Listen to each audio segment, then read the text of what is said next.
The Shakedown by Weissbaum. Keeping one hand on the controls, Berkeley leaned over and grabbed the small packet of food he had tucked underneath the radar display panel. He'd learned over the years of pulling long hauls that with MREs you didn't want to eat them hot like the instructions on the back recommended. That just made the flavours more pronounced. The only thing worse than crap was steaming crap. Eating them room temperature wasn't good either. Sure, the flavour was dulled, but the texture wound up somewhere around chewing on a damp sock. No, the best option was to gently warm them to around 62°C, i.e. the exact same temperature that is outdated and prone to overheating radar display generally operated at. Unwrapping the ready meal packet, the concentrated aroma of, well, he didn't know any better way to describe it other than intensely brown, hit him directly in the face. Why did it have to be beef chunk day? He always told himself that he should stop buying the bargain variety pack.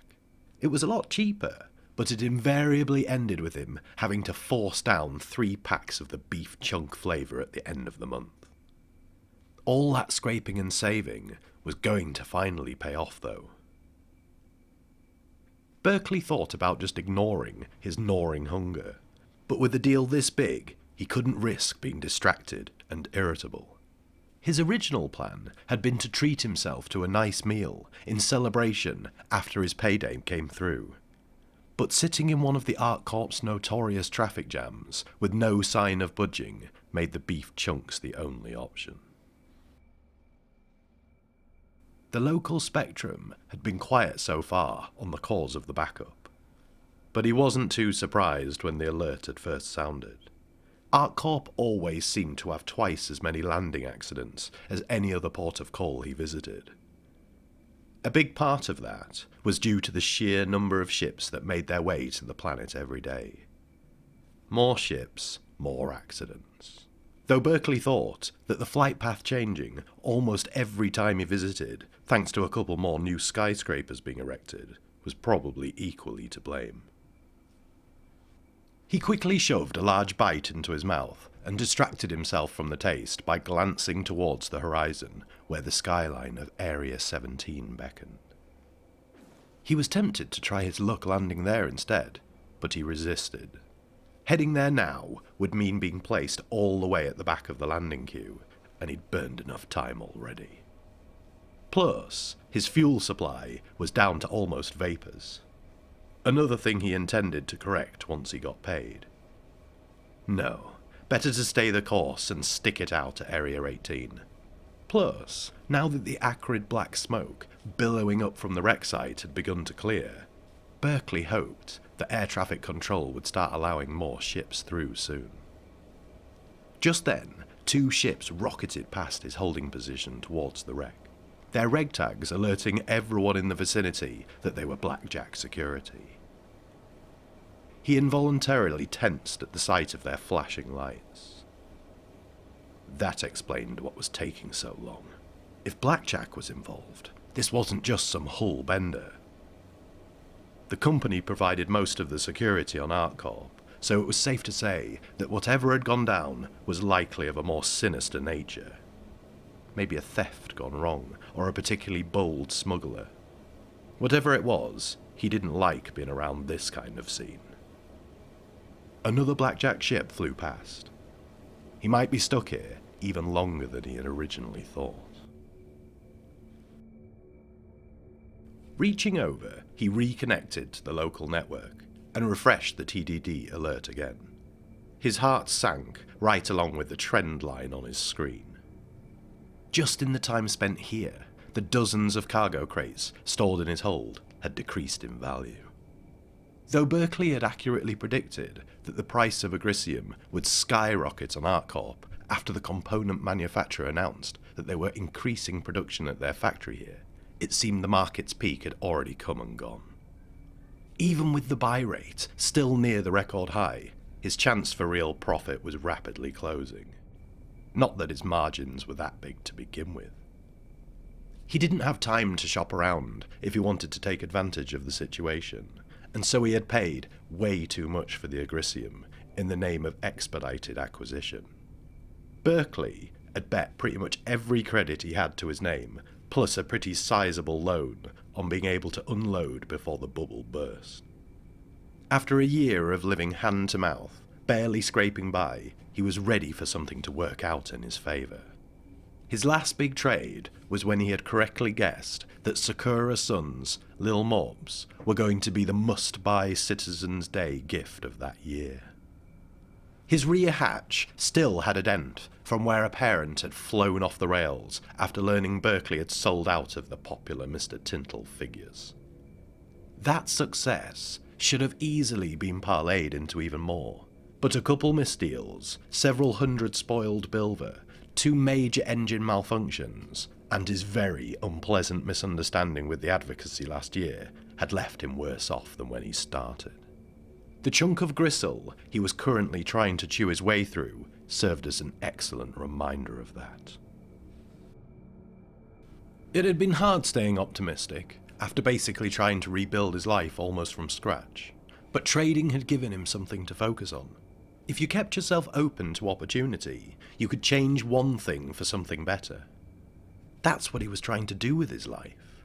This deal today would net him enough to pay off most of his debt and outstanding legal fees. With that cleared up, everything else could be put back into growing his business. Maybe even finding someone to fly with. Maybe even buying a better brand of MREs, he thought as he forced another bite. Before he could swallow the chunk, Area 18's ATC chirped onto his comm. Tossing the half-finished packet of food into the empty co-pilot seat, he snapped open the channel. "Go for Goodhaven." "Hey, Goodhaven. Got you cleared to land," informed the weary traffic controller. "Pad 206. "Fantastic," said Berkeley, his enthusiasm more than making up for the controller's massive apathy. "Could you also go ahead and send 4 or 5 cargo handlers my way?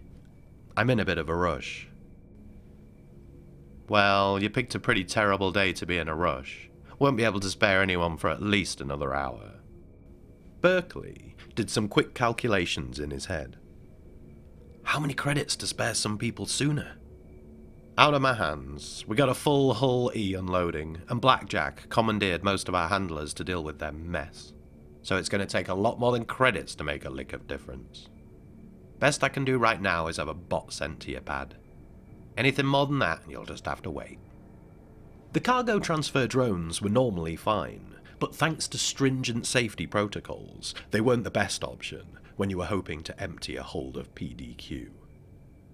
For that, you needed good old-fashioned human disregard for safety. Yeah, the bot'll have to do. "Proceed with caution, and enjoy your stay on ArcCorp," the traffic controller intoned before killing the channel. Berkeley tapped his nav and brought landing pad 206 up onto his screen. Tilting the stick forward, he felt the thrusters grab hold as he carefully merged into the stream of ships heading down to the surface. The controls were sluggish from the weight of a full hold, a reminder to be extra careful. Before him, the messy urban patchwork below slowly resolved into a complicated grid of factories and warehouses as he approached. Sometimes you hear humanity compared to a virus. Seeing the overwhelming sprawl of ArcCorp made Berkeley think that comparison wasn't too far off. He adjusted his course and headed into the heart of Area 18, a dense forest of towering skyscrapers. His focus fought against the assault of flashing lights and billboards that lined the buildings. Steering around a tower, a 50-story tall hologram of a woman waited on the other side. She helpfully squeezed a roll of bath tissue before transforming into a giant animated box of noodles. Where other worlds might have shown restraint out of safety concerns, ArcCorp fully embraced its consumerism with both arms. There was no mistaking that ArcCorp was created in a boardroom by a bunch of executives. Nearly everything on the surface of the planet was dedicated to industry and the generation of credits. And right now, that list included him. Almost as soon as his landing struts touched down on the pad, Berkeley was out of his seat. With the buildings blocking so much of the natural light, the city itself usually stayed pretty chilly, unless the sun was directly overhead, so he made sure to grab his warmer jacket off the floor. Lowering the cargo hatch, he was pleased to find the drone waiting there. He was not pleased that it was an outdated model, probably older than he was. Unloading his ship was going to take even longer than he had estimated. Reflexively, he checked the TDD status again. The downward trend was picking up pace. How many other traders were here, unloading Agricium right now? At this rate, by the time the cargo was off the ship and into bonded storage, he was pretty much guaranteed to lose money. "Hey, you looking for some help?" Berkeley turned to see a woman approaching him. She looked like she had seen better days, but he imagined she was probably thinking the same thing, with how worn and stained his jacket was. "You with landing services?" Berkeley asked. "More or less." The response triggered Berkeley's suspicious side. "How much less?" "Listen, Stack and I are just trying to make a few honest creds. You don't want the help? That's fine. We can go." Berkeley was about to ask who Stack was when he spotted the other woman approaching the pad in a full loader suit. From her controlled gait, he could tell that she knew what she was doing. He did some quick estimates. With the drone going full speed and these two coordinating, he bet he could get the whole ship unloaded and bonded by the time he got to the TDD. He knew that he should be wary of strangers, but on the other hand, maybe it was time that he finally caught a break today. Besides, he could appreciate people hustling to make an honest living for themselves. They made formal introductions all round, and after a brief haggling session, he transferred Kamari and Stack half the agreed upon price, the rest to be sent when they finished. It pained him to have so very few funds left in his bank account, but as soon as Berkeley saw how quickly they finished clearing the first pallet, he knew the credits had been well spent. This might just work out. Even the bot wasn't as slow as he had feared. With his precious cargo in good hands, he left them to it and headed towards customs. The fact that he did not get stopped at all going through security was enough to convince him that maybe his luck had really started to turn around. Stepping outside, what had been a dull hum turned into the roar of a city thrumming with activity. People flowed around him in a seemingly endless stream of humanity. Salesmen and executives in crisp clothing mingled with haulers and factory workers in greasy jumpsuits. Several Banu worked their way through the crowd, selling hot tea from dispensers mounted on their backs. While at the fringes, scrappers collected the population's jetsam for resale. Overhead, bright neon ads blared slogans and jingles over the din of the crowd, who in turn shouted even louder to be heard over the noise. Mix in the sound of constant ship traffic, and it was overwhelming, to the point where a few seconds in, and you felt the sound pulsing through your body more than you were able to actually hear it anymore. Ahead, Berkeley saw the large spinning gear sculpture that marked the centre of the city, and realised that he had allowed the crowds to push him past his turn. Going across the stream of pedestrians, he jostled his way back towards the Trade and Development Centre. Catching his breath for a moment underneath the sculpture, he wondered if it was supposed to represent the harmony of the city, all working together, or if it was just implying that they were all just cogs in some grand machine. Who knows? Maybe ArcCorp had simply needed something to do with a bunch of extra gears. Long lines stretched outside the TDD. For a moment, he feared that people were waiting to access the commodity trading facilities, but with relief, realised that most were just there for the job well.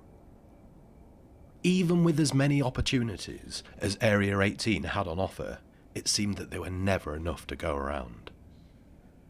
So many people came to ArcCorp looking for work that employees could afford to be highly selective.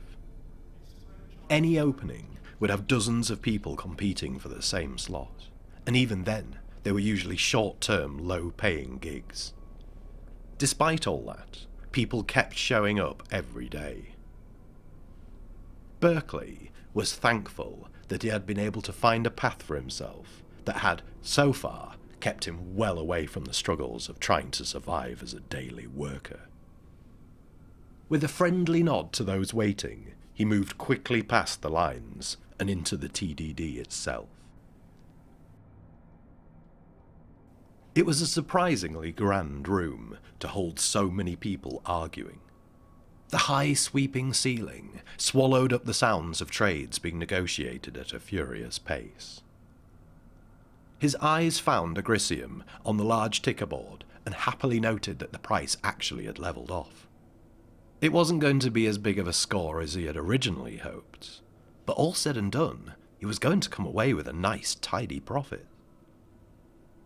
Maybe the first thing he'd do after the trade went through would be to get a drink. Or maybe a shower. Hard to say which one he needed more. He logged in at the kiosk and brought up his account and felt his stomach do a flip. The inventory list was completely empty. Maybe they just hadn't finished unloading. He waited a minute, staring up at the ticker. The price had begun to fall again. He tapped refresh on the screen. Nothing. Then, a little voice in the back of Berkeley's head broke through the growing panic he was feeling and pointed out that not even the first pallet that he had watched being unloaded was listed. Berkeley was already heading to the exit.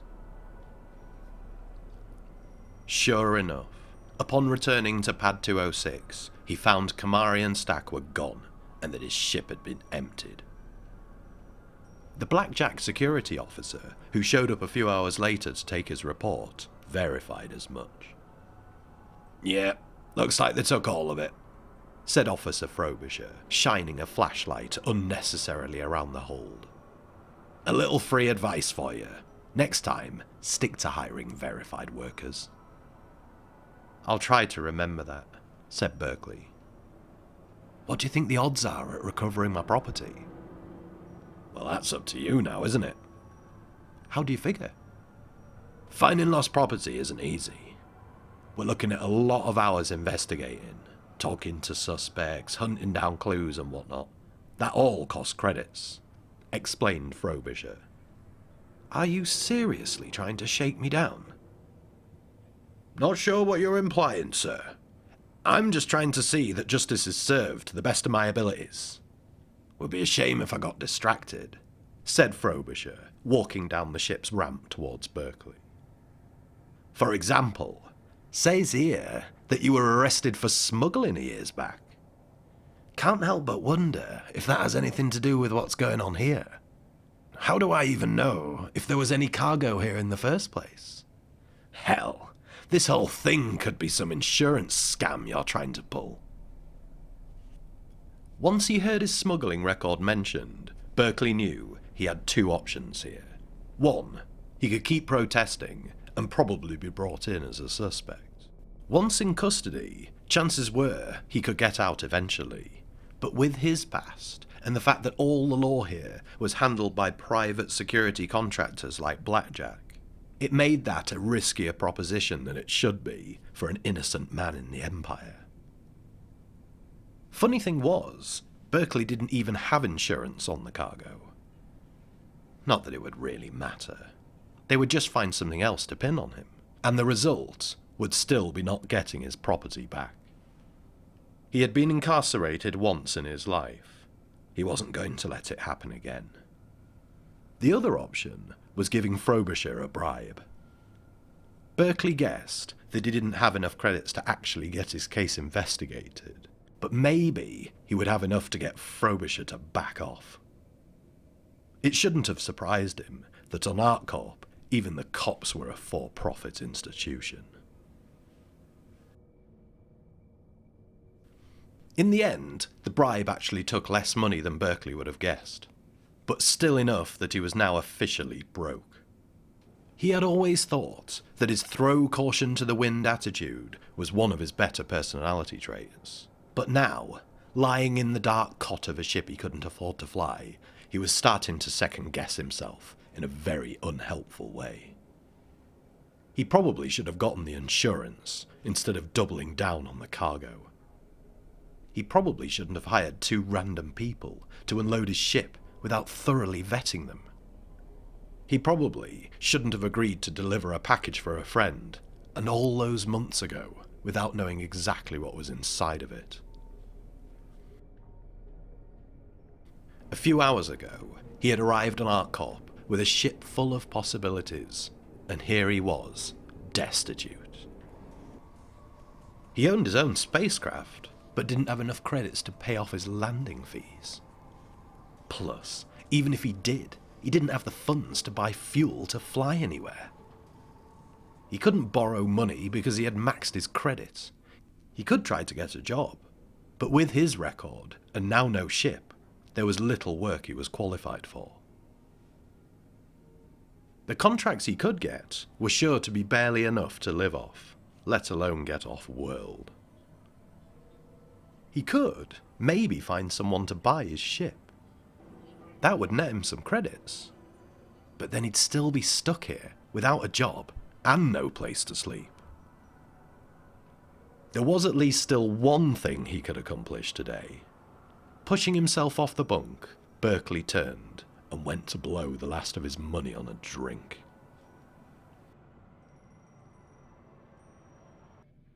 Some of the helpful, downtrodden folks still queuing up in the Jobwell line were kind enough to point him to a bar where he could get blasted for a reasonable price. G-Lock was the kind of place that specialised in being generic.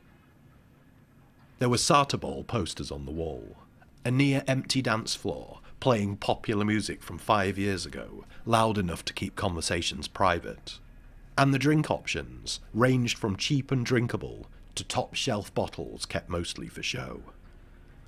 There was an interesting mix of customers.